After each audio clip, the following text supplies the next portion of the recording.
Rome, 897 AD. The city sleeps beneath a heavy sky.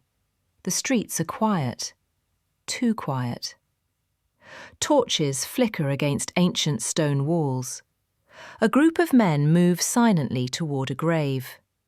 This is not a burial. This is an exhumation. A body is about to be dragged from the earth, not the body of a criminal, but the body of a pope. His name was Pope Formosus, and tonight the dead will stand trial. What you are about to hear is not legend. It is not myth. It is one of the darkest, most disturbing events in recorded history. To understand this madness, we must understand Rome itself. In the 9th century, Rome was not just a holy city, it was a battlefield of ambition. Popes did not only guide souls, they crowned emperors, controlled armies, and shaped the future of Europe. Power shifted constantly between noble families, kings, and bishops. Loyalty was temporary, betrayal was expected. And in the middle of this dangerous world stood a man named Formosus. Formosus was intelligent, charismatic, and politically skilled. He had served as a diplomat, negotiating with kings and emperors. Many admired him, many feared him. But power creates enemies. Formosus supported different rulers at different times, a move that angered powerful Roman families.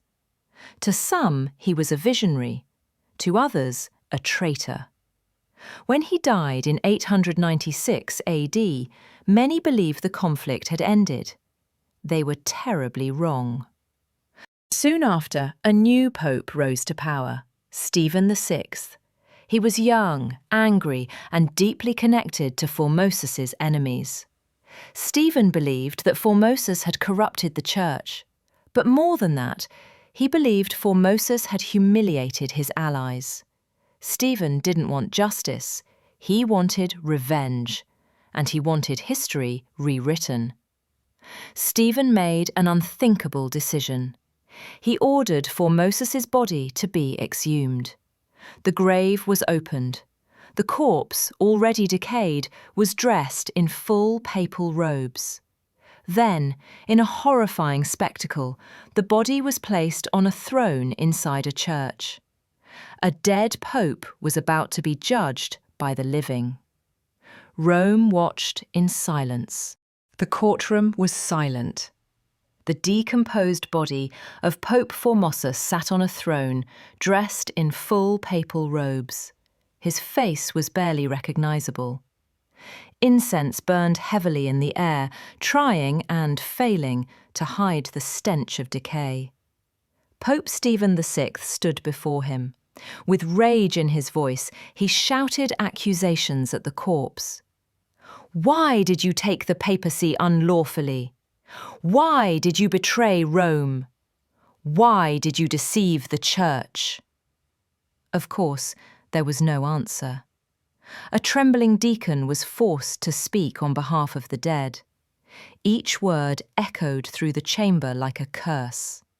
Some witnesses wept, others turned away in horror, a few fled the room entirely. This was no trial, it was madness made public, and Rome was forced to watch. Even the dead were not spared. The verdict had already been decided. Pope Stephen rose and declared Formosus guilty. His papacy was erased. Every decision he had made was declared void. Every priest he had ordained was stripped of rank. But it wasn't enough. The punishment continued. The fingers once used to bless were cut off. The corpse collapsed to the floor. Dragged through the streets of Rome, it was finally thrown into the Tiber River. The city fell silent. People whispered in fear. If this can be done to a pope, what could be done to us? Tyranny always creates its own downfall. That night, Rome changed. Fear turned into anger. Anger turned into revolt. The people whispered in alleys and churches alike, "This is a sin. This is an abomination." Soon crowds gathered. Soldiers refused to intervene. Supporters abandoned Pope Stephen. He was captured, dragged from power, thrown into a prison cell. And there, he was strangled to death. Justice had not come from law, but from the people themselves. After Stephen's death, Rome fell into uneasy silence. The streets felt different, the air heavier. People questioned everything: their faith, their leaders, their God.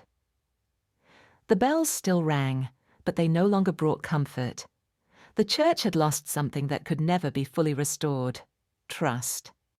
When faith fractures, power trembles. The church was split from within. Some defended Stephen, calling him a man of conviction. Others called him a monster. Whispers echoed through the Vatican halls. If a pope can be judged, then none of us are safe. Fear ruled where faith once lived.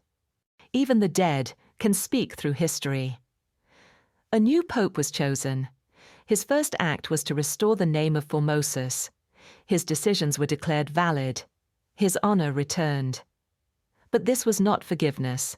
It was an admission of guilt. The church knew it had crossed a line. Power without conscience destroys itself.